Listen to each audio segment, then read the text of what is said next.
allow us to reintroduce ourselves. We are the mob. M to the O-B. Memphis OVER BULL, Mr. Wednesday night. Every Wednesday, 6 p.m. Here's your boy. And I'm your host, Ryan Holiday Patterson. You all know me. Mr. I do the dirty work. The custodian. Enough with the names. Y'all know how we do it at the mob. We come with solutions for the city. And we give you the real update. If you want to feel something positive about Memphis, you want to feel like you're doing something, come here, join us. We are the team. We are one. Today's show, great show. Allow us to reintroduce ourselves. We are the mob. 1 second, y'all. O-B.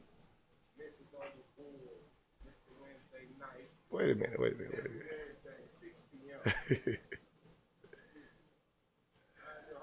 All right, but yeah.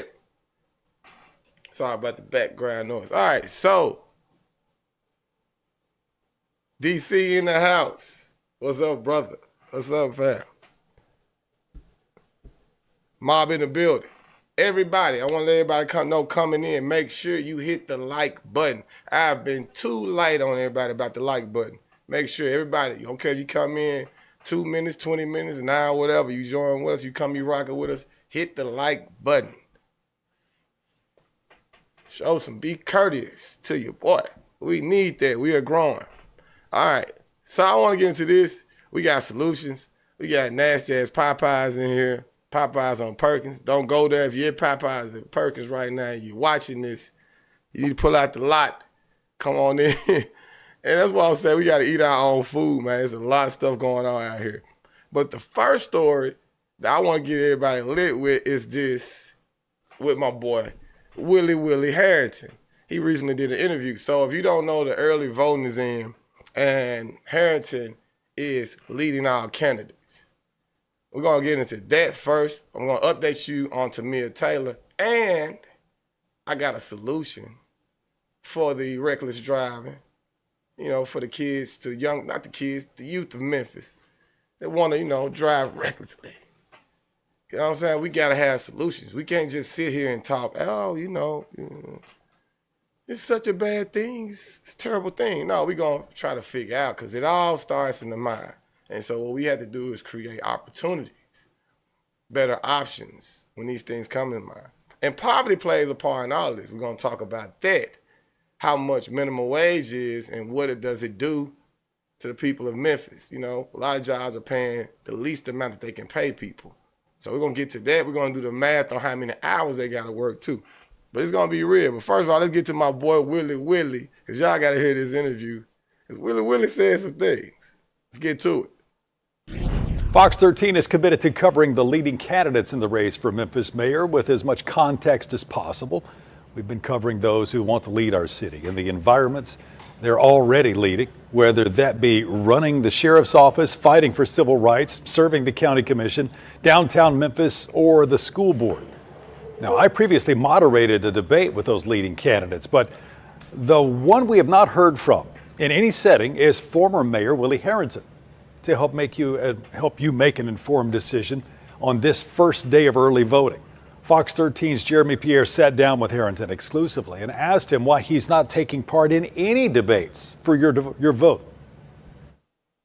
Throughout the mayoral campaign season, voters have heard from candidates in public forums and debates. However, one of the highest profile candidates declined all invitations to participate in those events. Everybody wants to know, why haven't you participated in any of these debates? Well, first of all, I have been consistent. Let me just make it emphatically clear. I am the only candidate for mayor that has a record. I saw some of the debates. They were weak as hell. People kept saying the same things over and over again. You have got to love Willie. If you don't like Willie, I'm sure you don't like me. Because he's just straight up. They was weak as hell. Did you watch the debates? I know y'all didn't watch the debates. Because we know the algorithm. We know what people like to hear. They like to hear the bullshit. We got to give them that. But Willie keeping it real with you. He said, hey, bro, those debates were dry as hell. Can we roll that back? I know we can just get into the show. I got to hear that again. Because all my mom members. Weak as hell. I'm going to chop this up. We need the sound bites from this, y'all. Check this out, though. First of all, I have been consistent. And let me just make it emphatically clear. I am the only candidate for mayor that has a record. I saw some of the debates. They were weak as hell. People kept saying the same things over and over again. The candidates with all of these canned responses, and many of them had no sense of reality. So I would have been bored. Public would not have been informed. Former 5-term Memphis Mayor Willie Harrington last led the city as mayor 14 years ago. He explained why participating in the debates did not hit his radar. Hit the like button, everybody coming in. Make sure you hit the like button and hit the share button while you're at it, because we got to get the word out, y'all. I've been real light on you. Hit the share. All right, so that's just the beginning of it. Check this out. All right, we need Willie, y'all. Shout out to the chat mob, everybody. See y'all lit early tonight. Willie, you're about to say more quotables from the great Willie Herenton. Check this out. As a top priority. I'm not a damn entertainer. I'm a public servant. I don't want to get up on a stage like puppets, okay, from some ill-informed media personalities to probe into me, asking me irrelevant kinds of things that have nothing to do with the future of Memphis. So I asked a question, which happened. In other words, no tap dancing from me, bro. It's not a dog and pony show with me. Gotta respect it. Happened to center around the biggest concern of Memphians and how he planned to make it better: safety. Everybody wants to know when you're reelected, are you going to keep Chief Davis? And if you notice, I've stayed away from, acknowledging what my thoughts are. But I will say this: the relationship between the mayor and his or her police chief must be good. Are you going to bring back Blue Crush? Of course, I'm going to bring back. Jeremy, that was the most effective crime abatement strategies that I've seen in Memphis. And you need to know this. I've always been about the business of knowing what the best practices are, what's really working in major cities. I'm bringing Blue Crush back because we've got to dig deep into the street culture of Memphis to solve the crime problems. I know how to do this. I've done it before. And yes, we're going to bring back what I call a reimagined Blue Crush. The Blue Crush program worked. Does everybody agree with that? Y'all in favor of Blue Crush? Holler at me. Let me know what you think. I remember Blue Crush. And Blue Crush had that real grasp on the streets when Willie was out here. Right. Shout out to Willie, man. It's just, don't you miss him. You just miss the quotables, the feeling of the city. That's the leader. That's how you got to do. You got to rule Memphis with an iron fist. It's not going to, that softness is not going to go, bro. It's not going to fly. In high crime communities, investigated and then targeted drug dealers and repeat violent offenders. If elected, the 83-year-old will be 87 at the end of his term. Many might say, Dr. Harrington, you've been the leader of the school system. Yeah. You've been the mayor for 16 plus years before. Yeah. Maybe you're too old to do this. It's interesting. I'm in better shape than a lot of the 40-year-olds I've seen. I see a lot of guys 40 years old. Hell, they can't walk a mile. They're fat. They're all out of shape. I am so passionate. Only, you see what I mean, the kind of mentality you gotta have to be the mayor of Memphis. I mean, Willie did used to form a boxer, y'all. He used to lay them hands on people.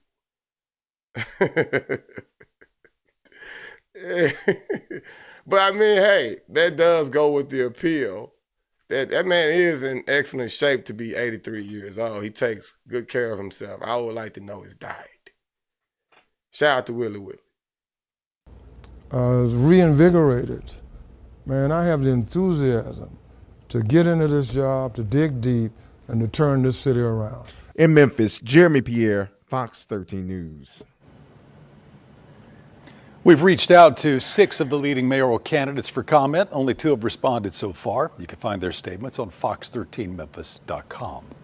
I wonder, did they respond to Harrington? Okay. Right. True McFly, I see you, my boy. Yeah. That is a, it's just Memphis versus Memphganistan's the name of the store. Because y'all know y'all thought I was going to show, like, shoot 'em up, bang, bang clips.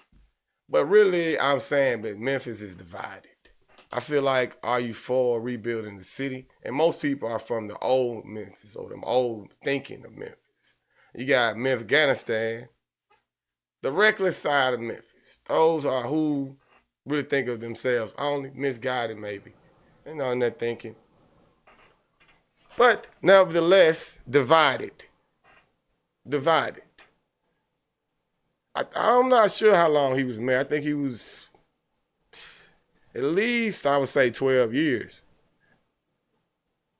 Right. Well, we're going to get to that about the things that we need for the youth to do, because the youth really represents this new term, Memphganistan, and that's something I never really used. They started with the Chirac thing first, right? So it made me feel like Memphis wanted to match the gangster of Chicago. And we're talking about 2 different places, 2 different cities with 2 different sets of problems, 2 different sets of people. Yeah, so which side are you on? It's just something to think about. And yeah, Memphganistan versus Memphis, or Memphis versus Memphganistan. Over here, it's Memphis over Bull. We are the mob. Shout out to the chat mob. I see y'all getting down. But yeah, so which side of y'all? You know, if you in the mob, you definitely are on Team Memphis, right? Man, that's hey, we got so many. You remember the stay the hell out of my office. We just got like 20 years worth of quotables from Harrington right there.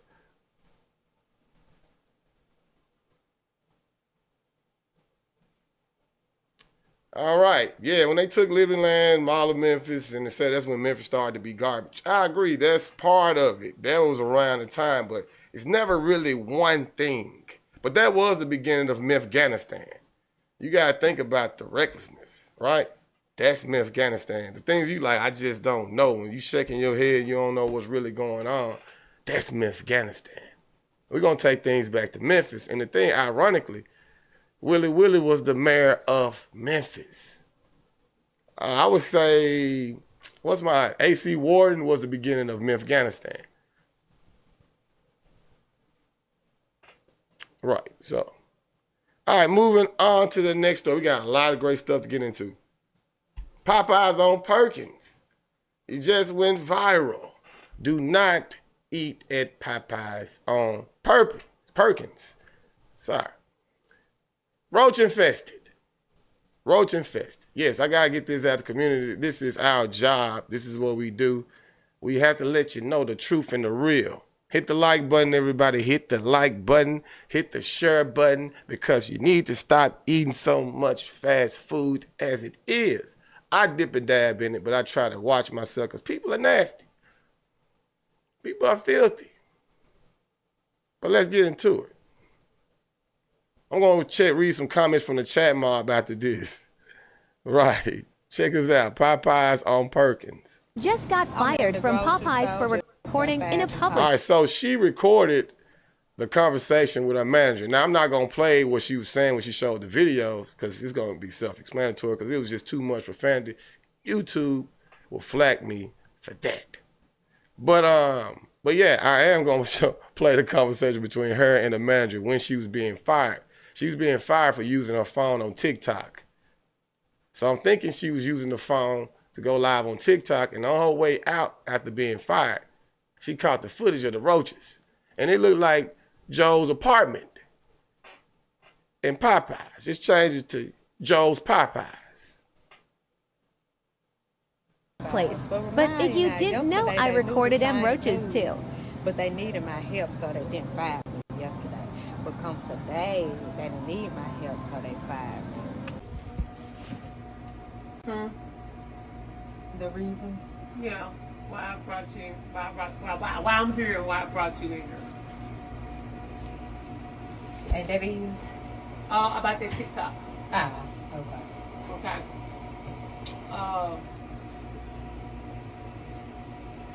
About that TikTok. No, that's against Popeyes policy, right? To record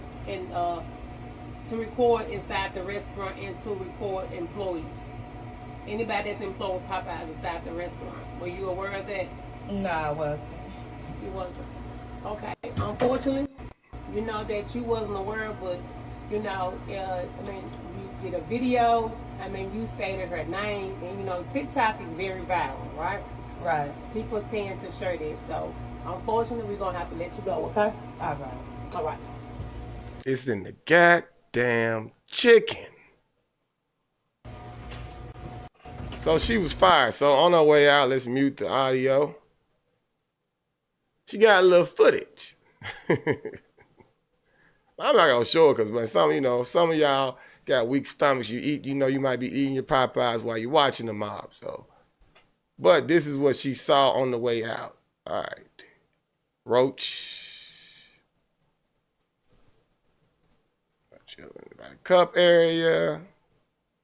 Right, this is filthy. Roach with impregnated roach.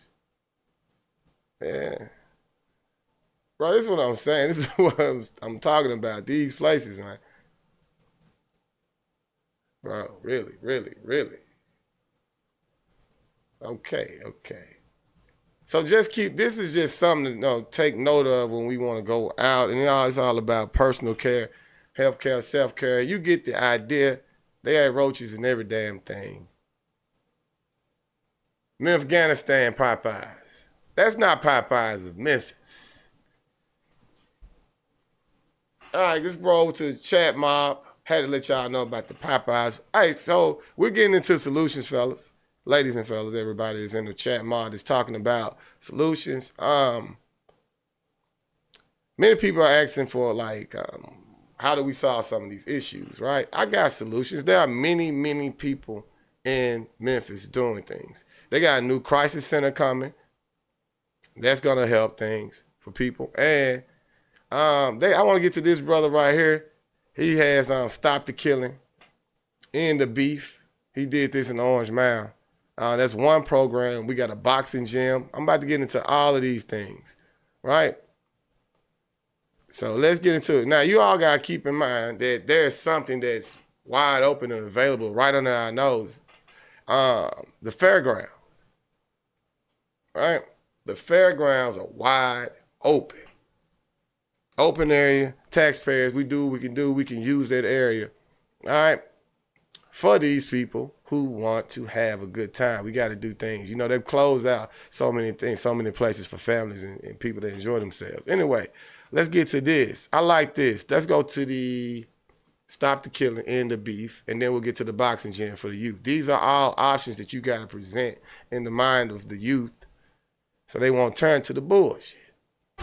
Welcome back to News Channel 3 Daybreak. Every Tuesday, as part of our Community Changers series, we highlight organizations making Memphis better. Well, this week we caught up with a group that wants to cut all of the beef in the streets. Don't take one day for granted. Education is the key to success. You can be the best route running, corner covering, but if you can't pass the ACT, you be stuck. Keith Leachman is the founder of Stop the Killing, Cut the Beef, a nonprofit organization that provides face-to-face mentorship. Keith knows how rough the streets can be. He lost a close friend, and his mission now is redirecting youth to a positive path. He was shot in the back twice. 4-year beef. That's why I said cut the beef. All this stuff be small misunderstanding. We met up with True, conflict resolution. That's all we really need. And it's like I said, there are so many programs like this, but they don't get the word out enough. People don't really know that they're going on because they only cover them on the news for 1 minute and then they go to the next murder around the corner, which is relevant news because people want to feel safe. But I mean, I don't know what reporting something after the fact. We got to try to prevent things beforehand, and that's what we do here. That's why I don't just report shootings down on South Parkway. Y'all got that. But we got to know, we want one place to figure out where people are trying to help the community and help solve things. And that's what we do here. We spotlight the real things, and those are who are harming too. We got to separate, draw the line. Because that over there to me is Memphganistan, like I said. This is rebuilding Memphis. It's all about the mentality. And this brother right here has the right idea. Let's see you too. with Keith in Orange Mound at a memory wall at the corner of Pendleton and Park. His close friend's name, Gramp, on top. 200 names, black on black crime. I think the youngest kid on here may be 10, little Jalen Knott. That's why Keith paired up with Melrose High School's football team, along with other schools in the neighborhood. He hosts cookouts and provides essential school items. Keith has done a backpack drive for the football team every year. He's given maybe 60 and 70 backpacks to the football team, but not only the football team, kids that go to Dunbar, kids that go to Hanley, kids that go to Sherwood.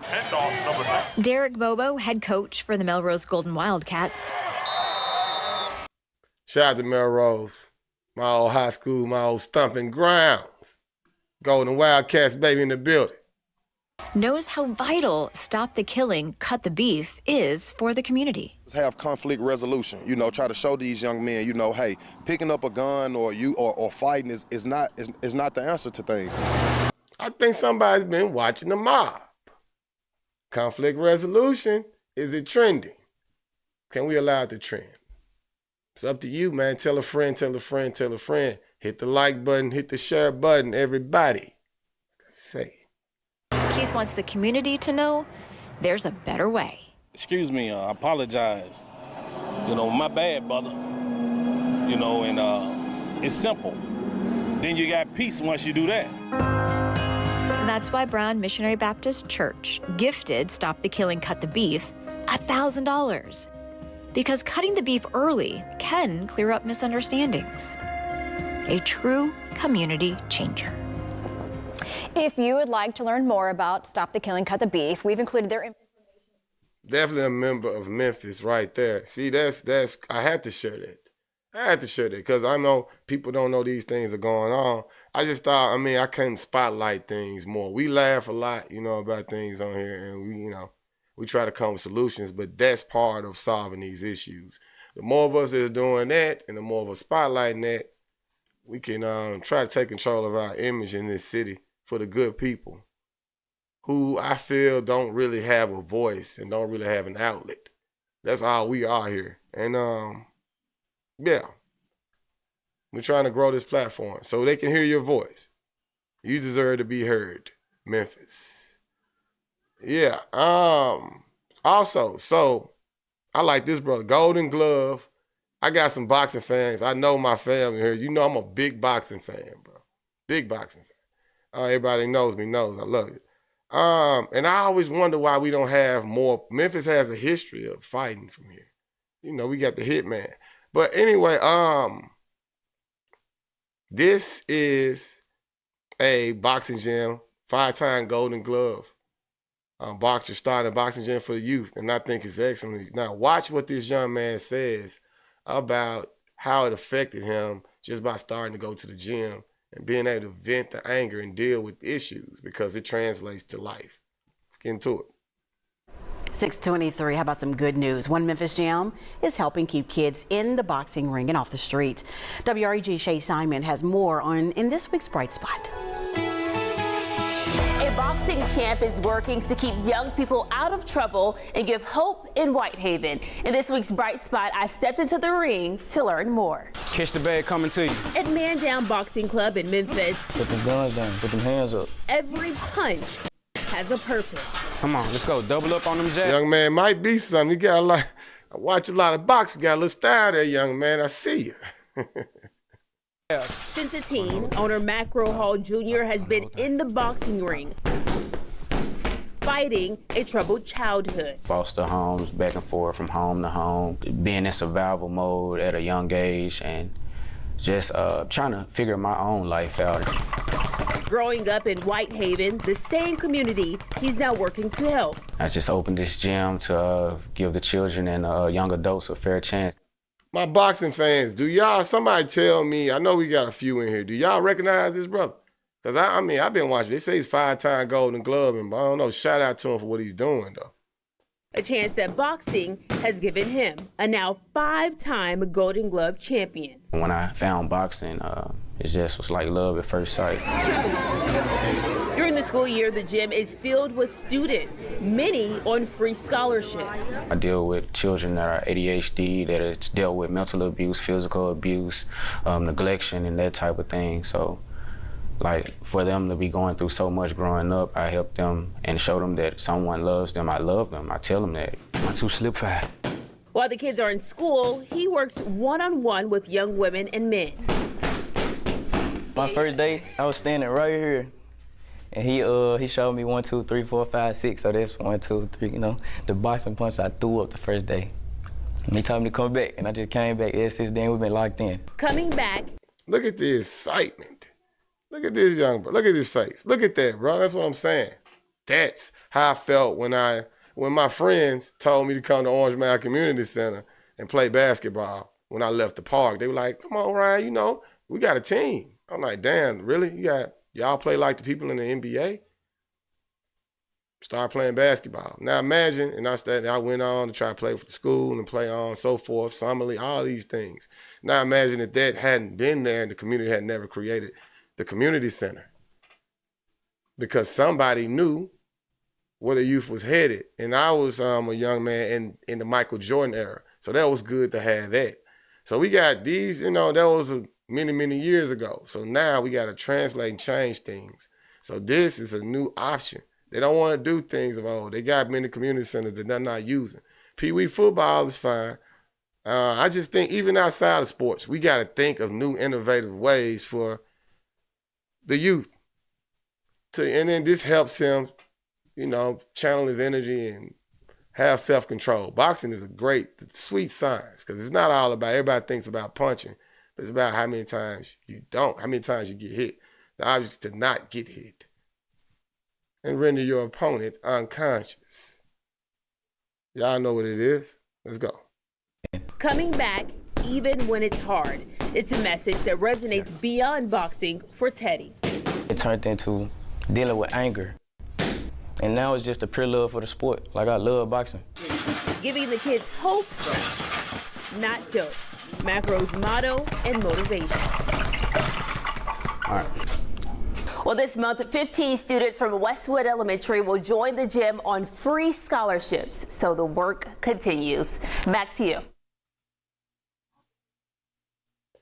All right, so chat mob, get these so-called hard gangbangers to come to the gym and fight their so-called ops, and I guarantee things will get solved. I guarantee I'm with that, but I don't think that's really. If they get to that point, if we can get them to resolve things like that, that's fine. But I'm just really trying to get to ops. It's not really about the youth actually fighting, and I like that idea though, because everything we gotta know, they gotta figure out a better way to resolve issues besides just shooting one another. But what they see in music videos and on TV. So I'm not really about just throwing. I know they don't want to just throw hands, but some may. We have to present the option, because nevertheless, what we have now is not working. And that, you see that young man that he saved, that's one. If we push this, there may be others. How do we know these kids don't want to try and be boxers? They've never been presented with the opportunity. But I understand first we have to fix the mind. But we also got to we fix the mind, they got to go. We can't just wait, fix the mind, and then try to create things. Yeah, I got to have these things already in place, bro. You got to think of how much money we're wasting on stuff, man. They spent, like what I tell y'all, $35 million on the Metabus on transportation. That's cool, but I mean, we got bigger issues. We got bigger issues than public transportation. All right, so I just thought that was great, man. Shout out to him. I'm definitely gonna try to check that gym out. My boxing people, y'all come holler at me. We're gonna do a little things. Maybe I can try to donate some gloves or something. You know what I'm saying? Do that. Try to do something to give back. All right. Okay, so like I was saying,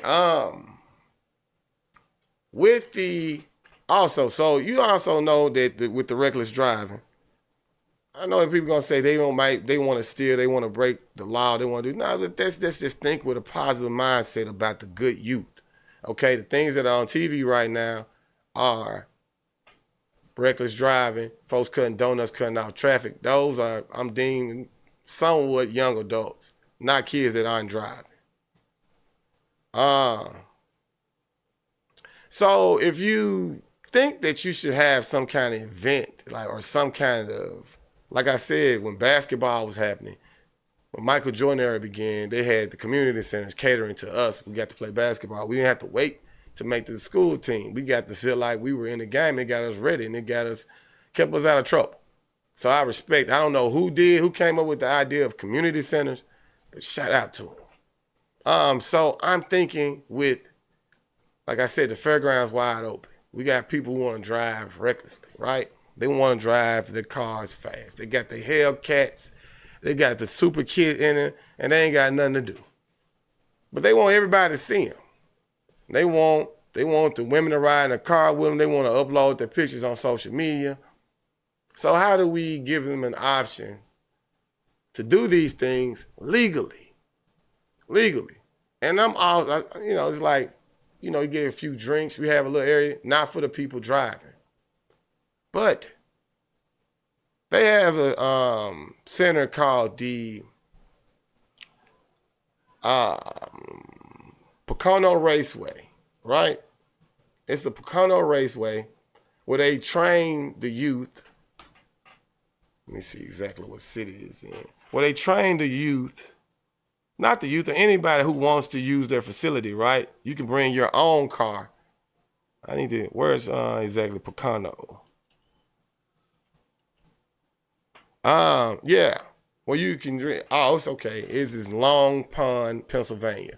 Okay, I was in PA for a minute, but I don't know where Long Pond is. But yeah, Pocono, it's like a driving school. You can do stock car racing, but if you just want to use the track, they'll train you. They'll charge you, I think it's $200. You can get on the raceway, bring your own car. $139, they'll train you.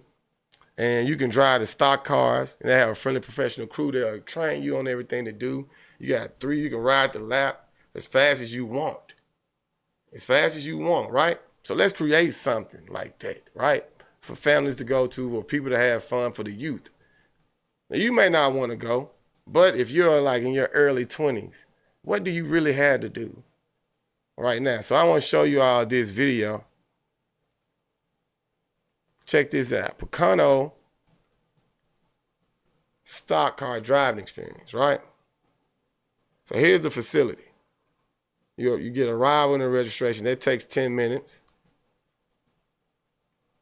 So they got real, actual NASCAR trained drivers here, right? They give you a technical and safety briefing. It doesn't take long at all. Race car orientation, right? They show you the stock cars that they have. You want to drive one of those, you can do that too. That's driver's meeting. That takes another 5 minutes. See, this is the things we got to be innovative, bro. You get suited in your final purchases, right? Now, if you want that kind of experience, you got to think, man, this is all about for clicks and likes and going viral. Imagine filming something from the dashboard, and we put GoPro cameras inside the dashboard for the youth so they can take it viral and go viral and upload it on Instagram and TikTok or whatnot, right?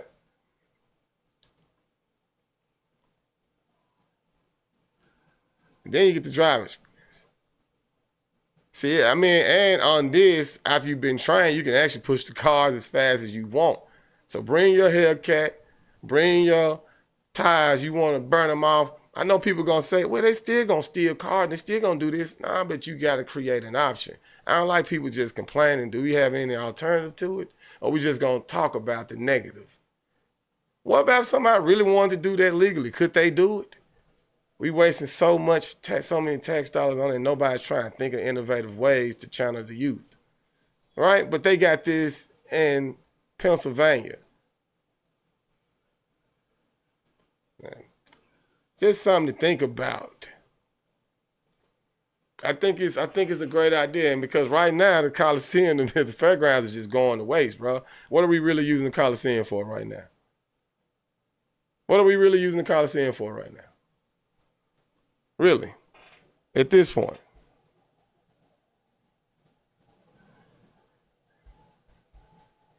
Shout out to everybody on Facebook rocking with us. See, we got a bunch of, hit the like button, everybody. We got a bunch of new people checking us out.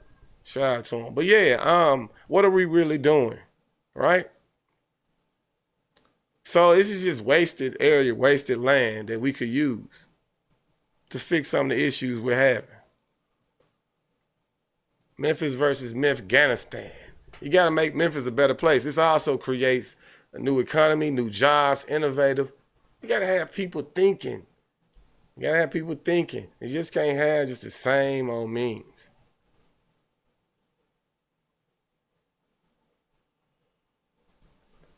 All right, you got to keep the mindset. We're not against you. You don't want people to feel like you're against them. The youth is like everybody's against us. Now I talk to them. And I think, you got the Fast and the Furious little nation. They came up watching those movies. Hey, man, everything's an influence. Everything's been influenced by something. All right? So that is great. I wanted to open a crisis center. I'll get back to the chat mob in a second. I see y'all saying some real, because everything that y'all saying is going to pertain to this story right here. They're opening a crisis center in Memphis for people with mental health issues, because right now, when they go find somebody that's mentally ill or suffering from some form of mental health issues, they only can take them to jail or to the hospital. And really there's a middle ground that they have to, evaluate these people better. They need a facility for it, because it's a major issue in Memphis, in America, and the entire world. Let's get into it.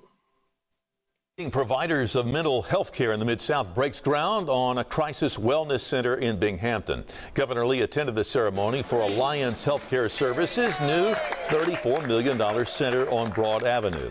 Alliance will work with police and fire departments in Shelby County to divert people with mental illness from the jail system and help them get proper treatment. Law enforcement or first responders are the ones called to the scene. The options for what they have to do with those folks is take them to an emergency room or take them to jail. And oftentimes people in a mental health crisis, they don't need to go to the emergency room, and they certainly don't need to go to jail. This will be a 24-hour crisis center. It's expected to be completed by December of 2024. I like it. I like if it's going to be for the right thing. If it's for the right purposes, perfect, great. I like it. That's excellent. All right. So they got a crisis center for 24 hours for people that's feeling some, going through some certain mental health issues. All right, so they're in the chat mod, they're speaking about training the community. I loved it. That's something we're talking about behind the scenes. Training the community to protect themselves and arm themselves. Have gun classes and just the good people. I know everybody's like, what about you going to train the criminals? They're like, nah, it's not that. We're training people who are affected by innocent people, who really, the community is always in control of things. Until Memphis is fed up with these things, there's nothing we can do. Like I say, crimes are committed by people who have a close relationship with the victim. There's nothing the police can do. They come after the fact. So we got to get things right. So the community is always there. The people that live on the street are always there. Your neighbors are usually somewhere to stop these things. And I'm agreeing with that, because people got to know about the laws. And me and my friend, we talked about this a lot. We talking about it's on its way, man. We just got to have this right. Keep making this stronger. And we're going to get training. And that's why I always say, shout out to the new era of Detroit. And I love the mentality of the Chad mob, If you all watching, I know you can't see the comments. Come back and try to read the comments because these brothers and sisters are saying some real things. And we're going to build on that because we're thinking alike. We're all thinking alike. We're all thinking on the same accord. We got to protect your own community. I tell you, educate your own children. You have to do these things. So it's our responsibility. Can't wait on politicians. I mean, I love Willie, but there's only so much that he can do. Well, I just love him for his inspiration and his energy because that's a good thing that makes us get out and try to take control of Memphis on our own. Because it starts with us. All right, so I wanted to get to this. Evictions, right? So they came here, they did a special. They came here in Memphis. It was the National Museum of Art. They came to Memphis and did a special. So I just want everybody to see who this affects. I thought it was some great facts and some great points. Tennessee, USA, the minimum wage an hour is $7.25 right now, right? So each week you will have to work 85 hours to afford a modest 1-bedroom, rent a home at a fair market rent. What does this create, everyone? When you're wondering where crime comes from. If I work 40 hours, trust me, these jobs aren't paying much. And I know people always say, well, go get training and make more money. It's not my fault that you don't make more money. You got to understand that they create jobs. Why are these people even paying someone $7.25 an hour who's trying to make an honest living?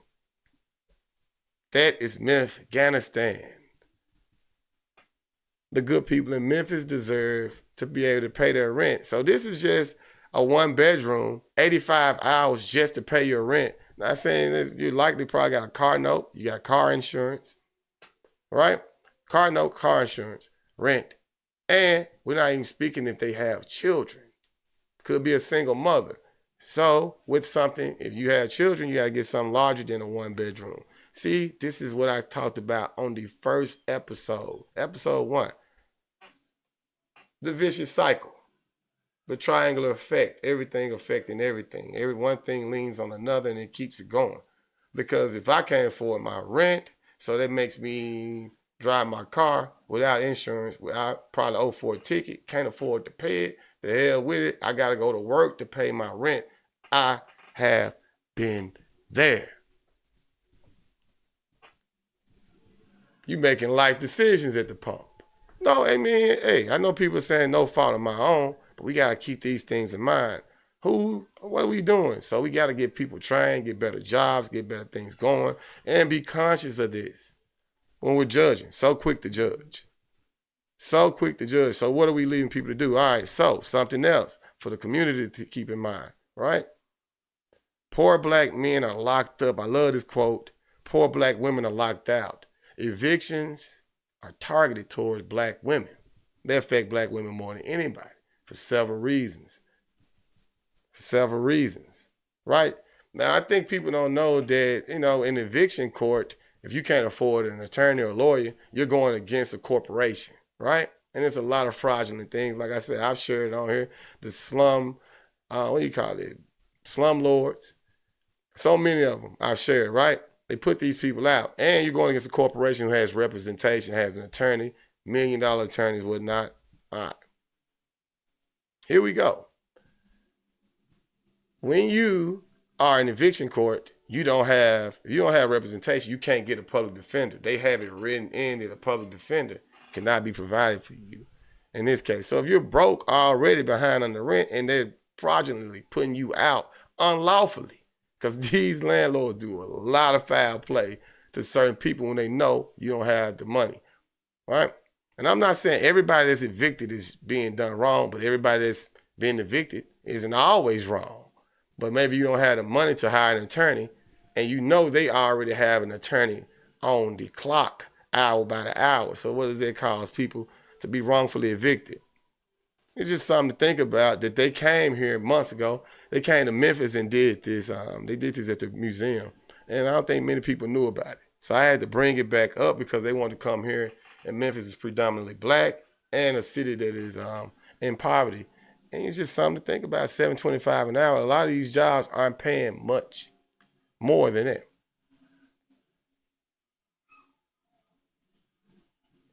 Yeah, eviction is not just a condition of poverty, it is a cause of poverty. Black women are most at risk for eviction. There's a lot of things that we got to think. That's what I'm saying. We got to rebuild the community, rebuild family, because these things that we think that are for us and helping us out ultimately aren't helping us. It's just breaking the families up more and causing. This is the exhibit that they brought up. And I think they're talking about moving companies, how that's also being affected by evictions. And it's just all a big scheme, man. Big money scheme to keep people in the position that they're in. Definitely a result of Memphganistan. I just thought that was great information. If you make minimum wage in Memphis, who has cost of living in Memphis is lower than most places for the most part, right? $7.25 an hour. You would have to work 85 hours a week. 85 hours a week to pay your rent for one bedroom. Man. Yeah, this is something, bro. And people out here wigging, people wigging out, losing it. Y'all, we in here, we wonder, like, what caused him to lose his mind like that in that way? Eviction, car repossession, lack of income, lack of resources, empty stomach, children with empty stomachs. All of these things cause crime. So what do? We have to get training programs, because I know I got many things that I do that make sure that I would never be out of a job. If I need to go to work, I have many things that I do. I have training and skills and things I can do. I can type. That's a lot of things. Studio recording, logistics. I've done everything. So it's just my history of always. I know that. I don't think many people understand that. But most crime, I think with 85 to 95% of crimes are committed first-time offenders. First-time offenders are people 95% of the time out of work. Because you think different when you ain't got no money in your pocket, right? You know, when you got a good fresh lineup, you just feel like a different type person. You know, you may think differently. When people got feeling good about themselves, they're able to pay their bills, able to go about their life, take care of their families, they're usually productive people. When they're not able to, they usually try to become productive. It becomes by any means necessary. And we don't want people feeling like it's them against the world. So we got to make the world that they're living in a better place, change the conditions. And it's up to us. Memphis. Got to get rid of Memphganistan right now. All right, so I want to update before we get out of here. Got to update everybody on Tamia Taylor. Sister's still missing. A few details came out within the last week. I want to share these stories about someone saw her, one of the drivers saw her, and one of the friends came out with a statement that was with her, who says him and the other girls had nothing to do with it. They're completely innocent. I mean, hey, bro, just your word versus what really happened. I hear you, brother. I'm here. I'm with you. But until we find out what really happened, everything's alleged at this point. Let's get into it, though. Anything, hear anything, please just give us whatever information you may think is not important. It may be more important than you think. Such a desperate plea from a mother of a missing woman. She says her daughter, Tamia Taylor, went missing after a booze cruise on the Mississippi River late Saturday night, celebrating her 21st birthday. Today, our cameras were rolling when officers were on site at Memphis riverboats off of Riverside Drive. Now that's where we find Fox 13's Jack Bilyeu live right now. Jack, tell us what you saw today. We saw officers coming and going from the docks here all day. Meanwhile, those cruises just kept going. Now take a look down there. In a statement, the company said they have no reason to believe that Taylor went overboard, but harbor patrol boats circled the area anyway. This is a very painful situation. So the riverboat company seems to be adamant about the fact that she didn't go overboard. I mean, they're strongly pushing it, that she did not go overboard. So my mind said, I'm thinking she didn't go overboard as well, because, or they, like I said last week, they're just trying to make sure that they don't get sued. We'll find out in due time. Situation. This was very painful. Memphis police in uniform and plain clothes were all over the Memphis riverboat's dock. Harbor patrol boats floated alongside one of the cruises while it made its trip. But it's not just the police investigating. Taylor's family's running an investigation of their own. Their calls for information got them this image, a screen grab from a video taken on the deck of a riverboat where Taylor's seen standing in the background. It also got them a witness who claims he saw her on dry land after the cruise. You saw her off that boat? Yeah. Their search for answers got them in touch with Jay Munn, a golf cart taxi driver who says he saw Tamia Taylor with 2 women and a man after her cruise returned. All right, so when they were getting out the boat, he saw her with 2 women and a man. All right, so I think the 3 friends were 2 women and a male friend, 3 co-workers. So maybe they were the people that she came with, just maybe.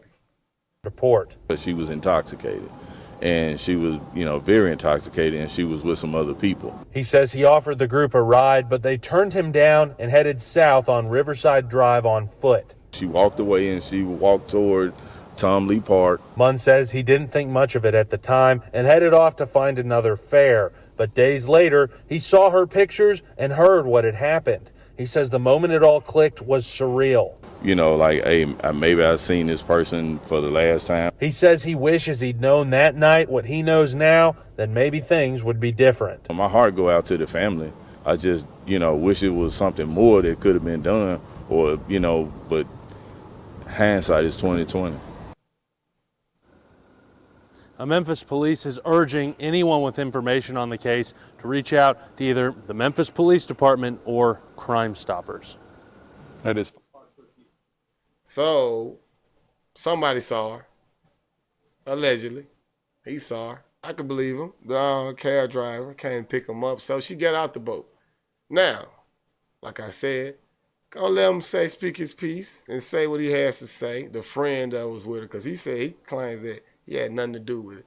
And I know everybody wants to know about the story, and I'm keeping everybody updated because eventually the truth will reveal itself. But let's hear what he had to say. Thanks, Ron. Tonight, we are hearing from one of the people who might have been the last to see Tamia Taylor. That's right. The 21-year-old mother was last seen Saturday night while celebrating her 21st birthday on a Memphis riverboat cruise with 3 work friends. Action News 5's Stephanie Douglas spoke exclusively with one of those friends. She has details.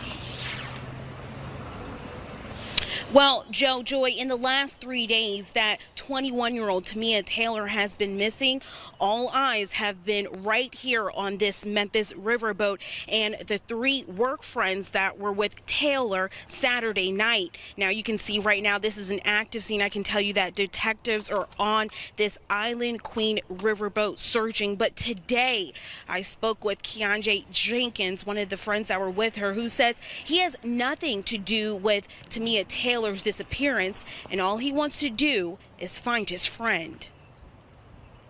It's a lot of rumors going around. It's a lot of people saying that me and 2 of my friends have drugged her, we killed her. It's too many rumors going around. Keonjay Jenkins, Tamia Taylor's work friend, says he wants to share what he witnessed in the hours before Taylor's disappearance. Jenkins says earlier Saturday, Tamia drove from Brownsville to Jackson to go shopping. 7:30, that's when we all got dressed and was heading our way to Memphis. Tamia was already drinking. She had her little bottle with her, and she was already taking shots. And we were smoking. Around 9 p.m., Jenkins says they arrived, parked on Beale Street, and walked the strip. At 11:15 p.m., Jenkins says they met up with 2 more friends at Memphis riverboats. While awaiting to board, he says Tamia met someone in line. Them 2 were talking whatever, and he was saying that, so you a Virgo, she's a Virgo, so they started laughing and talking. So he gave her some money to buy her a drink so she could celebrate her birthday. Jenkins says after... So she met somebody in line that bought her drinks. See, that in that little moment in time, drinks being exchanged, anything could have happened. Anything could have happened. You drinking with strangers, hey, bro. Like I said, it's unfortunate. I'm not saying whoever did, like I said, it's all alleged. We're just trying to figure out what happened to Tamia Taylor. The Island Queen booze cruise took off. The group of 4 celebrated Tamia's 21st birthday. He says at some point Tamia walked alone to the bathroom and was gone for more than 15 minutes. So she just met somebody. She just met a dude in line that bought her drinks and you let her go to the... See, you lost me right there, buddy. You lost me. But, you know, maybe it did. Like I said, it's all alleged. I just can't see somebody on their birthdays drinking, met somebody unknown, and then they leave on their own. I guess y'all felt safe because you're in a closed area on the boat, and there's not much that could happen, right? Everybody's going to get on the boat and leave off the boat. So, maybe. I walked down there to the first floor, and I was talking to Kanisha and Shaquille, and I asked them, where's Tamia? They looked and said that she was just right here. So as soon as they said that, we all split up and searched the whole boat while the boat was moving, looking for Tamia. Jenkins says the group of friends searched the entire boat, and around 1:45 a.m., when the cruise docked, they called police and Tamia's family. After the search of the boat and the bars on Beale Street, Tamia was still nowhere to be found. I prayed that she didn't fall off that boat. I did somebody snatched her, or I did some people on that boat got something to do with it. Now, at this time, Memphis police says the 21... My boy said somebody on the boat may have had something to do with it. Know about that one. But, yeah. Unfortunate at all.